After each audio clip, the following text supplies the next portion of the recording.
រំប្រងសងត្រៀមសំប្រាប់បងតែមួយក្នុងឡង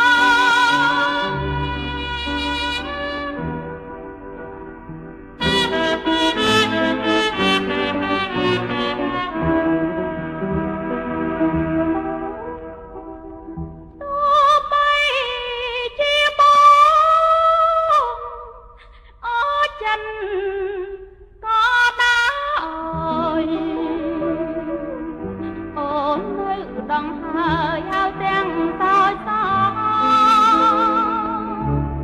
អព្រី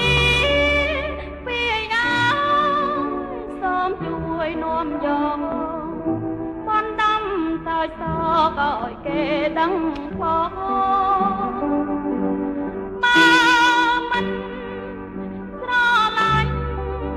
សូមខាញ់តែមកអូនជ្រាបញ៉ាតុងចង់ហើយបងនៅឯណាអូននឹងកន្លងអូននឹងដល់មកទៅស្លាប់ទៅ